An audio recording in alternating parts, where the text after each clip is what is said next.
Hello, everyone, and welcome to this workshop. I'm Nick Kalyani, the founder and CEO of Decentology. Hello, everyone, and welcome to this Looks like we've got an echo here. Give me 1 second. The founder and CEO of Decentology. Looks like we've got an echo here. Give me 1 second. Looks like we've got an echo here. Give me 1 second. All right, let's try that again. Still got an echo, so give me 1 second. Sorry about that, folks. We'll get this. All right, let's try that again. Resolved. Still got an echo, so give me 1 second. Sorry about that, folks. We'll get this. All right, let's try that. All right, welcome. So I'm Nick Kalyani, and we are here for the DeFi Hackathon workshop on Hyperverse for SafuuX. So I'm Nick Kalyani, and we are here for the DeFi Hackathon workshop. Got a double echo here somehow. Sorry about that. I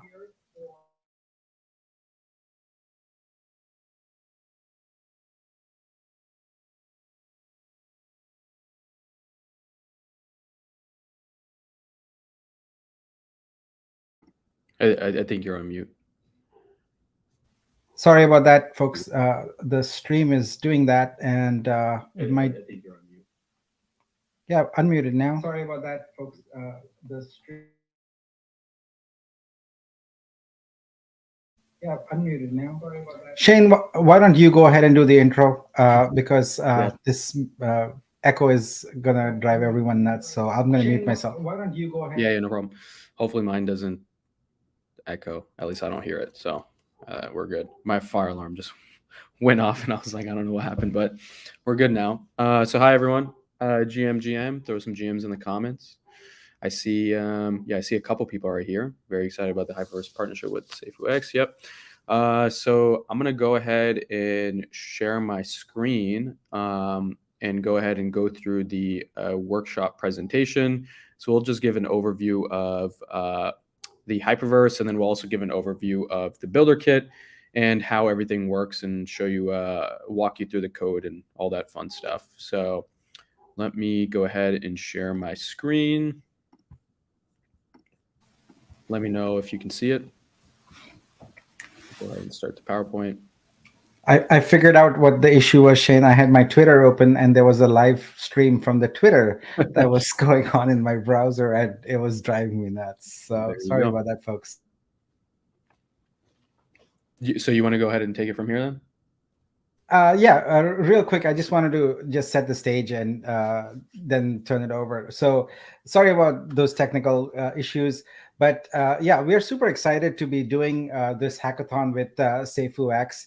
It's a brand new protocol, and one of the exciting things about a brand new protocol is the opportunity it presents for developers to innovate, especially with SafuuX, with the rebasing protocol.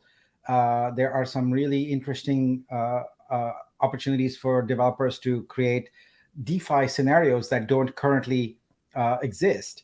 Now, with the Hyperverse, what we've done right now is because the testnet for SafuuX is not yet live, I believe it is expected to be live in the month of November. We are going to be demonstrating everything using a local environment called Hardhat, which Shain's going to talk about a little bit. And so for the hackathon, you can start building directly. You don't have to wait, because a lot of the code that you use will be identical. It'll be ported over to the EVM for SafuuX. What you won't be able to experience yet is any of the rebasing mechanics, because those aren't available in Hardhat, obviously, and no other emulator.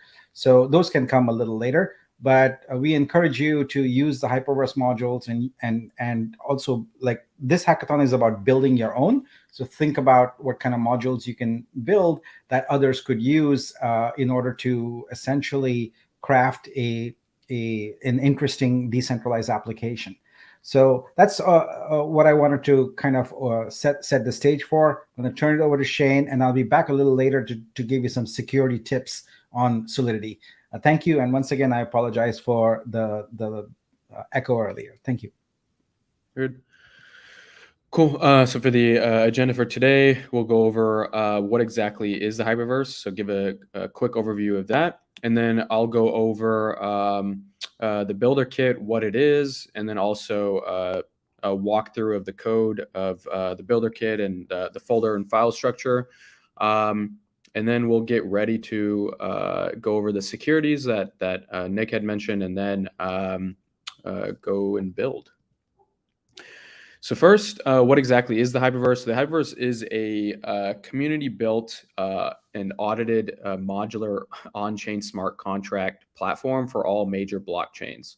So I know it's a mouthful, so I'll break it down. So basically, in the Web 2 world, you have the front end and back end implementation. In the Web 3 world, we have obviously the smart contracts that are built by Solidity devs, in this case for Ethereum.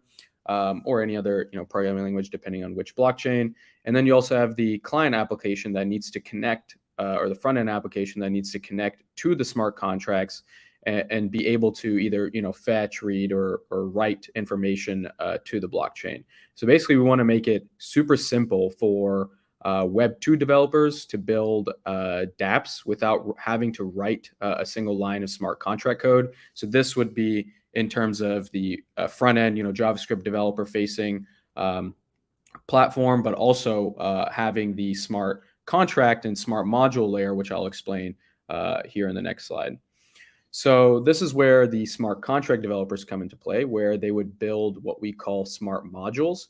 And these smart modules are essentially just single purpose packaged up essentially just modules that have smart contracts, have a JavaScript layer, have a UI harness layer, and all these things are packaged up and built by the smart contract developers and then sent to our community of registrars, where they go ahead and validate the smart module package that it includes the proper metadata, documentation, and all that fun stuff to actually be able to publish.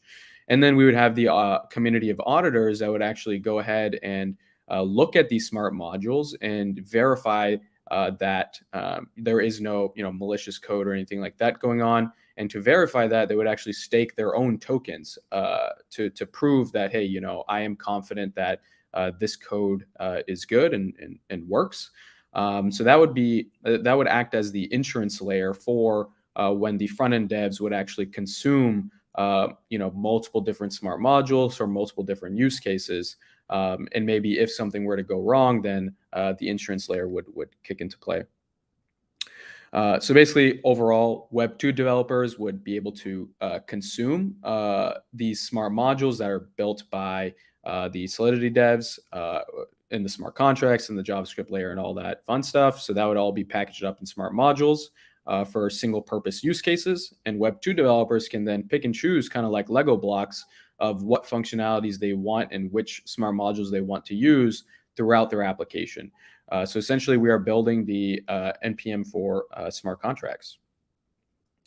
So now into the Builder Kit. So this is just a high-level overview of what exactly is the Builder Kit. So we created this kit essentially that helps Solidity developers to build the smart modules, which I discussed a little bit earlier. But again, the smart module contains these 4 layers: the smart contract, unit test, JavaScript API layer, and the UI harness layer. And that's all within the Builder Kit. And that is where the Solidity developers would create these smart modules and be able to publish them for front-end devs to actually consume and use throughout their application. So now, as far as the walkthrough goes, instead of having to read directly from this PowerPoint, I'll go ahead and show you in the code and explain a little bit of the file structure and all that fun stuff. So over here, I'll pull up my terminal. So we actually have a docs site. So if you go to docs.hyperverse.dev, you'll get this site, and then you'll be able to go to our Builder Kit documentation. And over here, it shows you the overview, environment setup, and then goes through all 4 of the layers as well, and the file structure and all that I'll be showing you here right now as well. So as far as getting your environment set up, it's as simple as cloning our SafuuX Builderkit repo. So you can go here to our account, and you'll be able to copy this URL and clone it, and then you'll just cd into that folder. And then to install the dependencies, you would simply run pnpm I, which I've actually already done.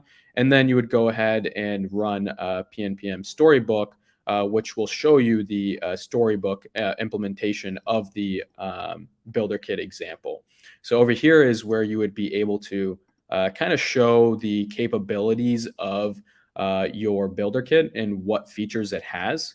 And so it's a neat way to be able to show that in a UI. But yeah, so let me go ahead and pull up the actual code here.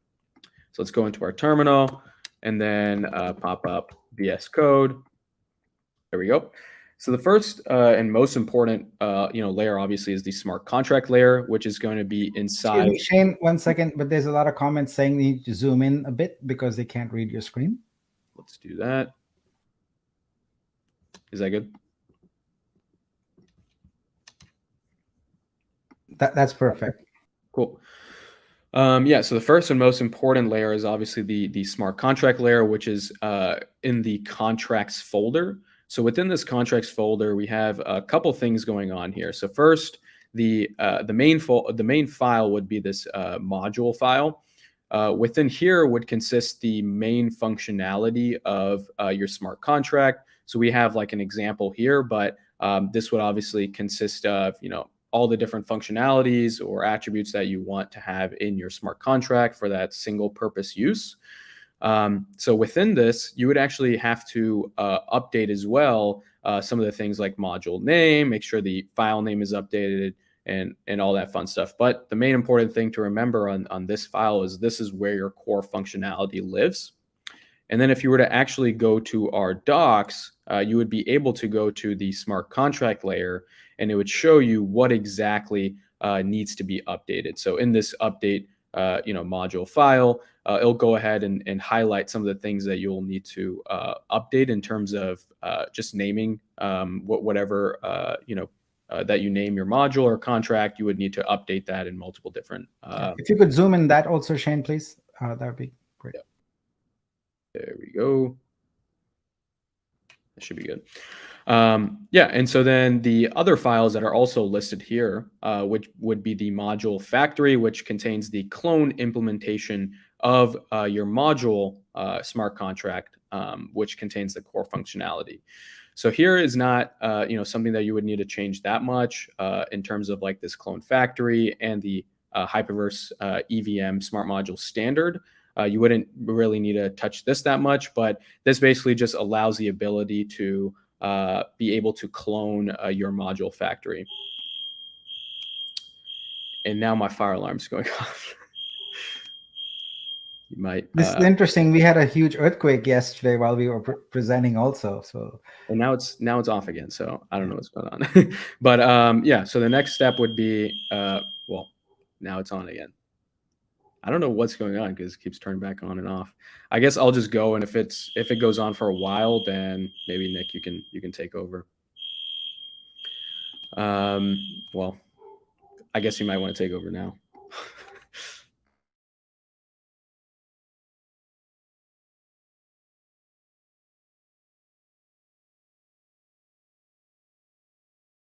Is it still going? It just shut off again. Okay. Yeah, technical difficulties. All right. Why don't you share the screen and I can talk through it. But go back to the code screen. I want to talk a little bit about the module factory there. And if you could full screen the code, please. Yeah, there we go. Thank you. So it's important to understand the design pattern that we are using here. So Shane showed you module.sol, and that's the implementation of your code for your particular module for the Hyperverse. But one of the things you need to understand is that we are designing modules here for a multi-tenant environment. So really think about your module as being deployed on-chain, but instances of it being created by other developers for their dApps.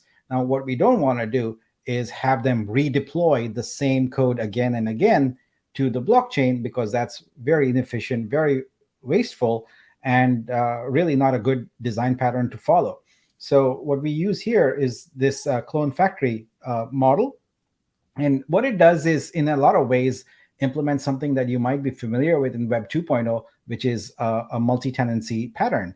So if you think about a lot of Web 2 applications, you have the same application that appears to present a unique uh, account environment for different users. So we are essentially replicating that with smart contracts. So what happens on chain is that when a developer creates a new quote unquote tenant, what they do is they create a new, using that factory pattern, they create a new instance of the module, but it's a really super slim layer. In fact, the cost of it, of deploying that is negligible, because it really is a pointer to the main module, main contract that's deployed. And so with this pattern, the benefit is that each dApp can have its own data store, but can share the application logic of an existing smart contract that's already on chain. So this is why this pattern is used, and this is why the module factory exists. But again, as Shain was saying, you don't have to worry about any of those files in the Hyperverse folder. Those are there to set up the capability for you. So if you go into module.sol right now, so, and scroll to the top there to, yeah, so if you see there, it says module is iHyperverse module. So it's got that interface, and essentially it's got that initializable also. So all of that takes care of making sure that when someone is going to deploy this module onto the Hyperverse, that the all the logic, all the code for it is built in. One of the things that we are going to unlock here in the near future is the ability for your module to actually have payment capabilities. So you can specify for a developer if they want the module to be a recurring fee, monthly, weekly, daily, or a one-time fee, when they initialize the tenant, things like that. So this is why you want to modularize your code and have it in this fashion.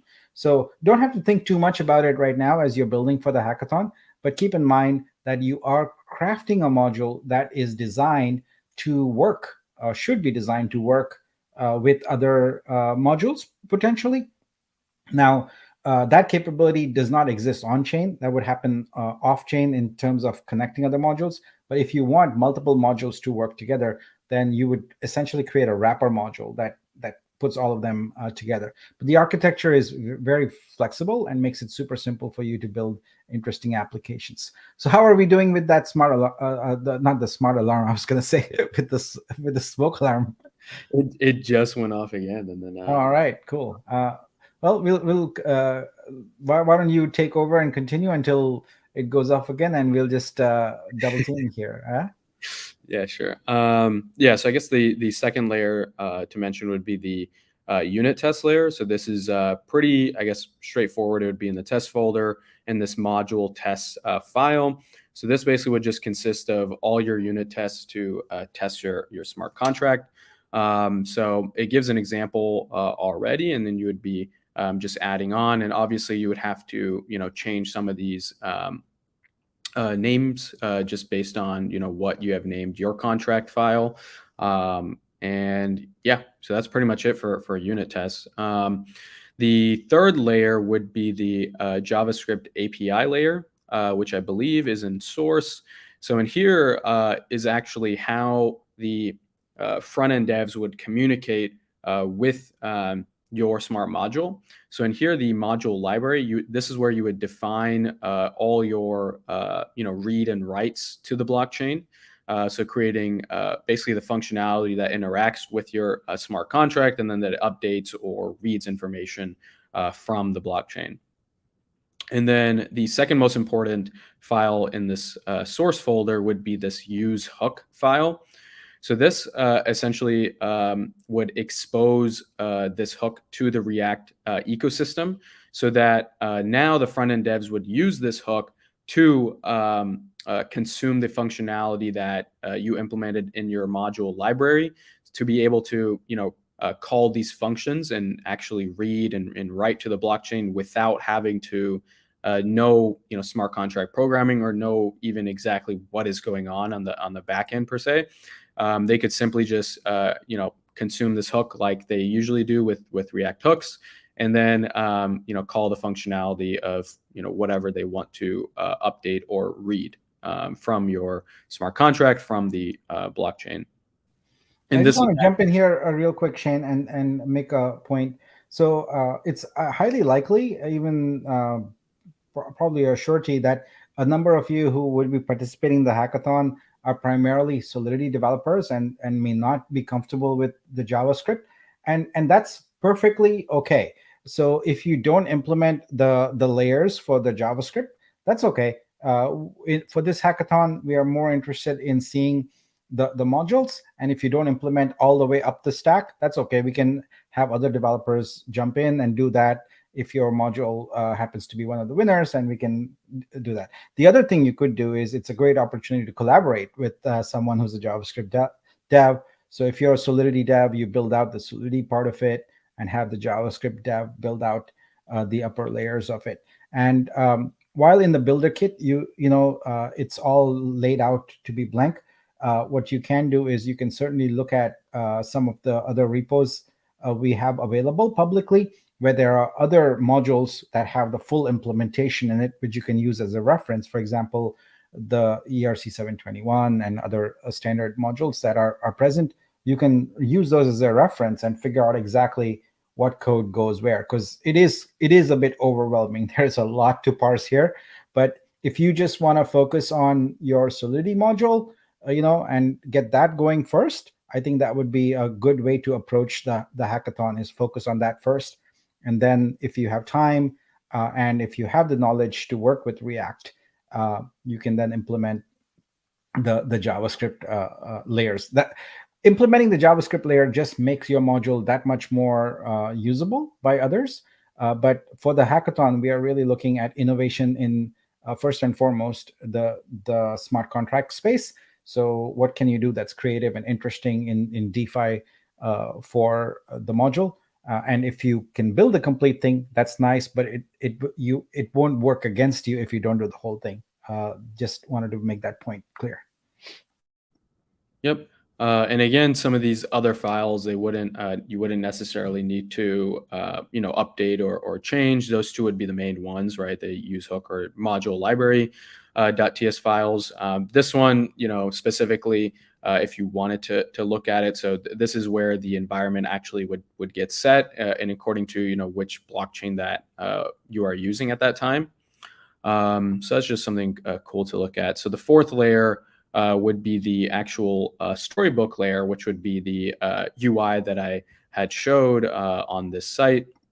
When we go here and actually run the Builderkit by using pnpm Storybook, you'll get this. So this is the Storybook implementation of all the features or components that you want to showcase that your smart module does. So in here, we already have an example of the Connect wallet, right, that you saw over there. So over here, you can see the implementation of how exactly are we implementing the, for example, in this case, the Connect wallet feature on Storybook. And then also creating a, like did it once, the fire alarm. But here also we have the actual documentation, the introduction slide over here on Storybook. So you can see the implementation of that as well. And it's going off again. But yeah, that's pretty much it for the code walkthrough of like the file structure of the Builderkit. And then I know that, Nick, you wanted to go over some of the security stuff as well.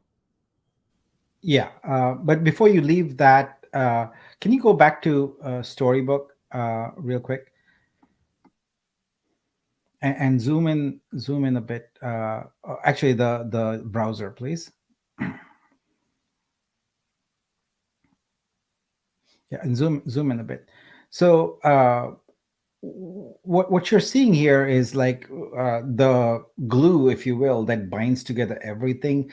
Ultimately, when you're building these modules, you got to think about it from an audience standpoint. When you're building a smart contract application, like a dApp for yourself, then you don't have to worry about all of this stuff. But when you're building a smart module, which is what this hackathon's about, you're creating something that is going to be consumed by other developers. And that's what this Storybook environment is for. It will allow, if you implement the JavaScript layer, like I was telling you about earlier, this will allow you to actually have other developers easily access all the functionality you've exposed in your module.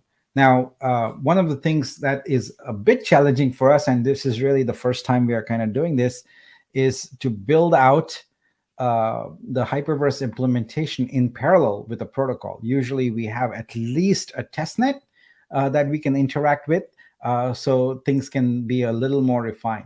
So if you are seeing that things are a little sort of vague, if you will, it's because not everything is well defined, and we are just using the sort of EVM, the Ethereum and other blockchains story to move forward here. But we didn't want to wait, and that's why we kind of did this. So just know that as soon as there is a SafuuX a test net and we can have access to it and have the ability to interact with it, we'll probably do another workshop with an actual module walkthrough that is a little more detailed and live working versus working with a hard hat emulator. But we didn't want to wait. We wanted to kickstart this and get you going on it. And actually, normally in these things we do a complete demo, but we discovered, Shain and I discovered this morning, that there's been some change in MetaMask today, of all days, where we cannot connect to localhost. And so we would have loved to show you the UI here, but we spent like a couple of hours already this morning trying to debug what changed in MetaMask that it won't let us connect to the local emulator. So, but there is a video on our YouTube channel that you can look at that has that information. Also, I'm going to throw up a banner here with information on where you can find more information about the hackathon. So there is a page here that has all the info for the hackathon. So that's bit.ly DeFi hackathon. So that's one place you can go. And also we have a Discord channel. So you want to go there, and let me go ahead and show you that link here. Let's hide this one. Yeah, so our Discord .gg/Hyperverse DAO, we can go there, and we have a channel set up for SafuuX where you can ask your questions and engage with myself, Shain, and other developers. Also, where you can also potentially find collaborators for the hackathon. And what we'll do is, Shain, if you can, in the Discord, just post a link to that video so people can find the full working model of where you actually connect the wallet, etc. So yeah, our apologies today for all kinds of things not going according to plan, including my echo, Shain's fire alarm, and this MetaMask issue. But we'll get through it. All right. So and like I said, we'll do another workshop where once the testnet is up, where we can actually show more stuff. All right. So what I'm going to do now is I'm going to share my screen and walk you through some security best practices. So let me do that. So some of you who are experienced developers probably don't need this so much. But if you are just beginning your Solidity journey, some of these tips are things that might help you along a bit. So let's go ahead and let's add the screen to the mix. All right, there we go. All right, so I'm just going to go through a few of these security tips, and hopefully, even if one of them is helpful for you and makes your application more secure, that's good. I wanted to talk about these in the context of the fact that we believe that most of you would be building DeFi modules, and so it's kind of important in that context to have good security. So let's see, we want a different layout. Here we go. Okay, so the first thing is keep your functions private or internal unless they are needed outside your contract. It's very easy to just make everything public, but that is very, very dangerous. So start off always with making things private and using that as your default model unless you're absolutely sure that functionality is required outside your smart module or your smart contract. The next thing, it's a very, very obvious thing, but a lot of developers forget it. And I want to make sure that you remember this rule. You always debit before you credit. So you minimize the risk of reentrancy attacks. So this is a design pattern that's important for you to always kind of follow. Is anytime you are doing a transfer of funds or anything like that, and you have to remove them from another place, make sure you debit before credit, because if you credit first, you open yourself up to all manner of reentrancy attacks, which can have disastrous consequences. All right. The next one is you need to be aware that the callers of your contract may not always be end users with a wallet signing a transaction. It might be another contract, and it might use delegate call to call your contract function. So what you need to do is be aware of this and aware of the possible scenarios that might be opened up as a result of it. So don't always assume that your caller is just a user. It might be another contract. In fact, a lot of attacks happen that way, and you want to be sure to avoid those by coding defensively and thinking about how your function is going to be called, and protecting against these kind of scenarios. Okay, now this is a bit deprecated now, but in case for whatever reason, hopefully not, but you need to go back to an older version of Solidity for certain reasons. Keep in mind that you never use now, and you always use block.timestamp for time-sensitive things. But I kept this slide here anyway, even though I know now is kind of deprecated, because I wanted people sometimes, especially web developers coming into Web3, always think of time as something that is absolute, like the computing environment enforces the time. And it's important to understand that on the blockchain, it's the block timestamp. It's not an absolute time that you're looking at. It's the timestamp of the block when the transaction that is being processed is added to the blockchain. So that timestamp is what is visible. So be really careful with any kind of time-related operations. Think twice, think thrice about how those could be manipulated, and if manipulating the time could cause financial loss, then it's something that you want to really, really protect against. One of the things I do is, if I'm calling an external contract from my contract, I always prefix those calls with untrusted. That way, as I'm looking at my code, I know that I should be doubly, triply careful about what the consequences might be of certain code that gets executed. So this is a basic tip, but it's helpful, because when you sort of revisit your code, etc., and you're looking at it, it's very easy to forget that you're actually calling an external contract, and you don't know what behaviors could be manifested in those external contracts.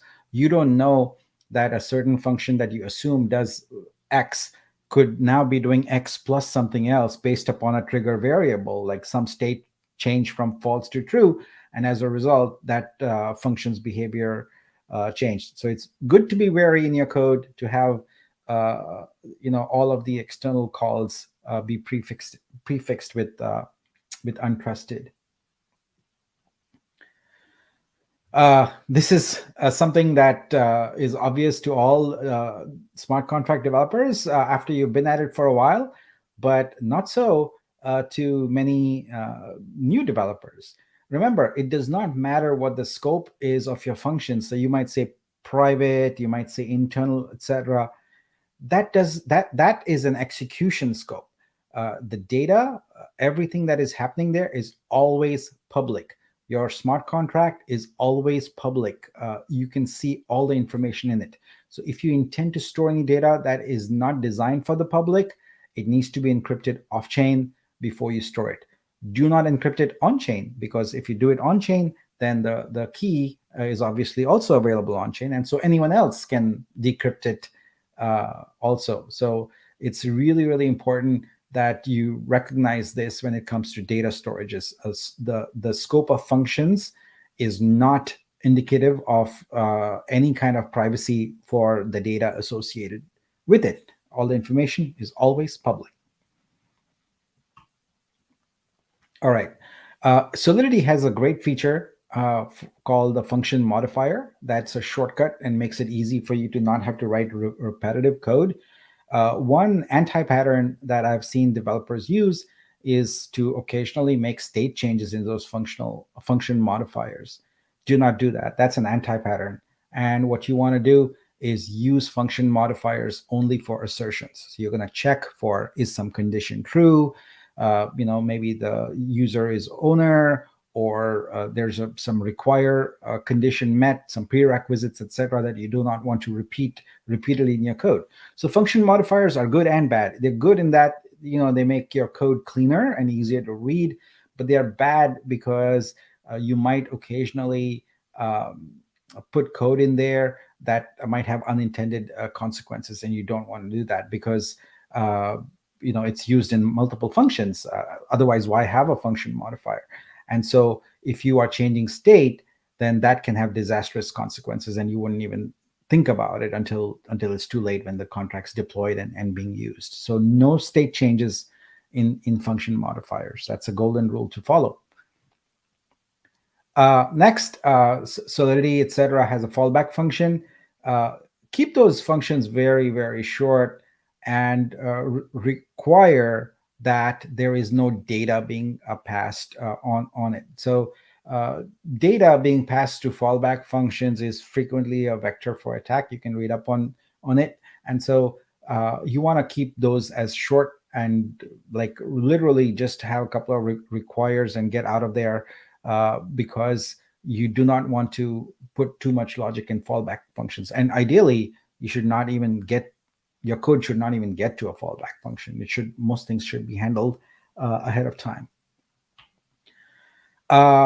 This goes with the function privacy I talked about earlier. Try to keep things internal and private as much as possible, but also explicitly mark visibility of functions and state variables. Do not allow the environment, its defaults, to dictate what they are. Do not have the code or the reader of the code make assumptions about it.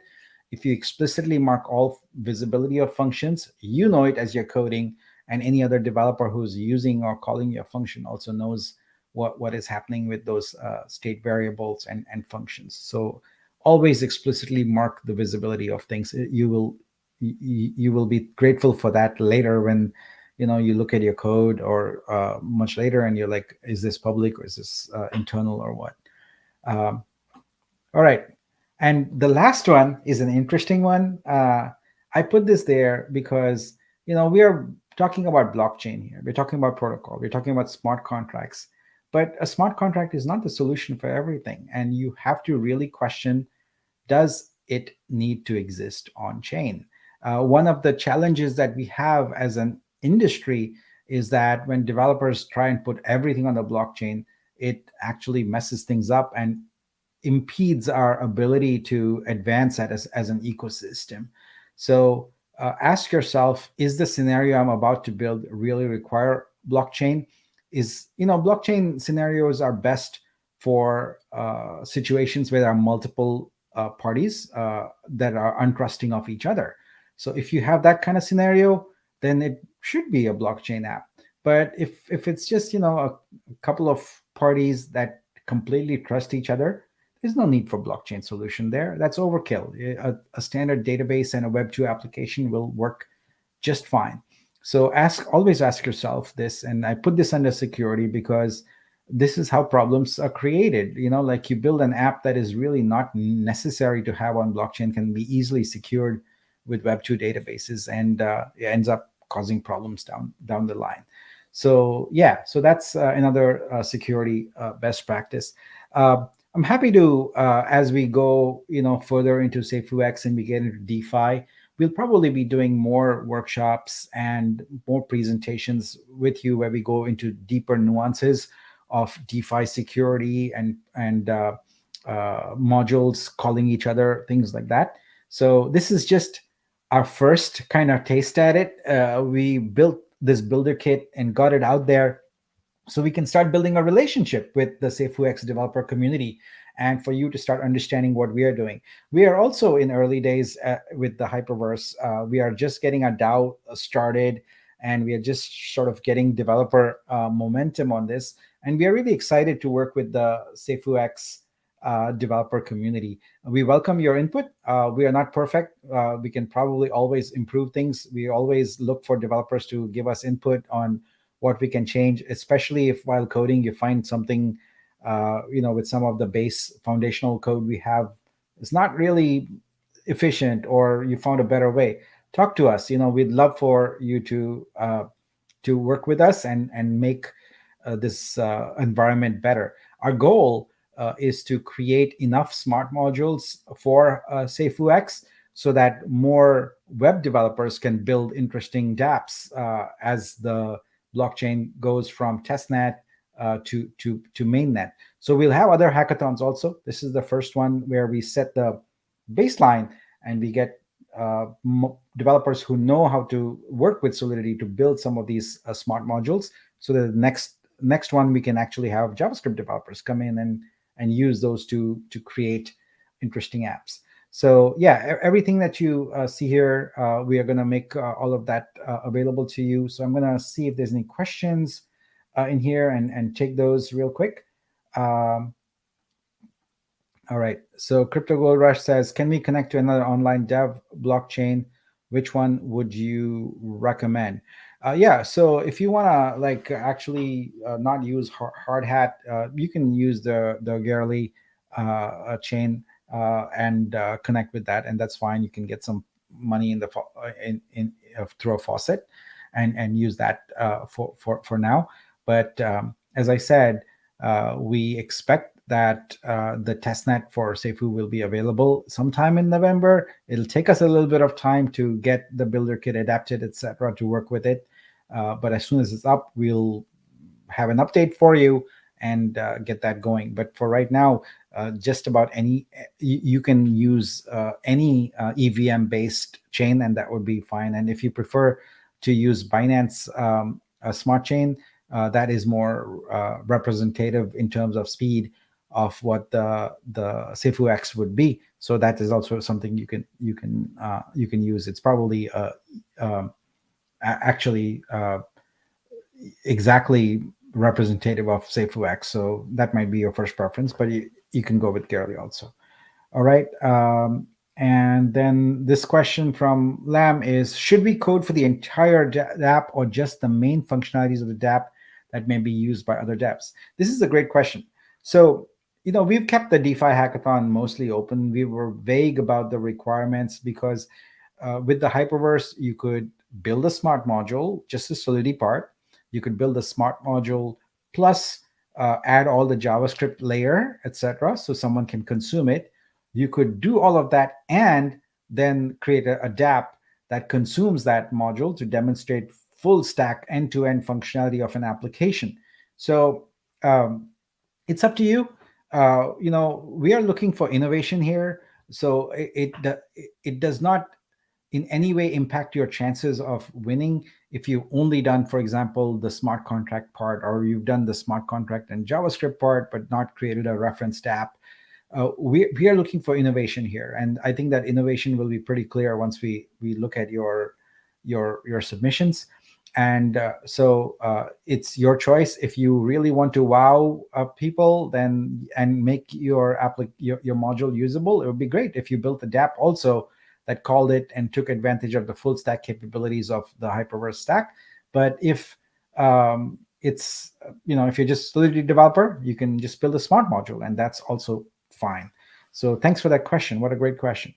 All right. So with that, I'm gonna stop my screen sharing, and let's see. I want to put back the link to the hackathon info. So this is a a document that has all the kickoff links that you will need for the hackathon.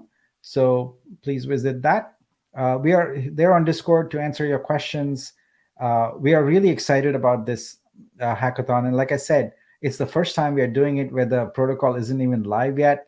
So there's going to be hiccups. There's guaranteed going to be hiccups. There's going to be rough things, etc. Bear with us, work with us. We are on a journey together. We want to have the best experience for developers for SafuuX, and we're going to work with you to make that happen. So, Shain, any closing remarks from you?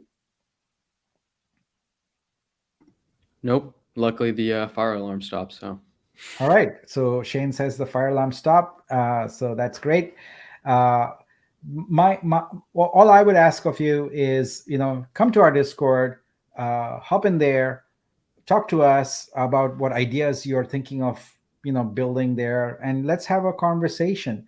There's a lot of interesting scenarios that can come about from rebasing. I don't know what all of those are, but I know one or two that you could create.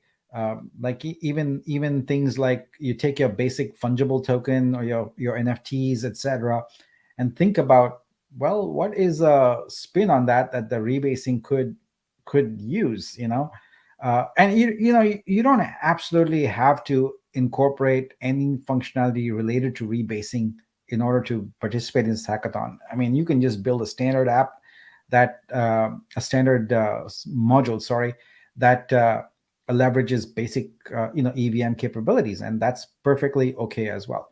So you're the boss. Choose what you want to build, and we are there to support you every step of the way. So thanks again for attending this workshop. Super excited to be collaborating with you. Super excited to be collaborating with SafuuX on this, and we'll see you on Discord. So thanks all. I'm ending the broadcast here. See you guys.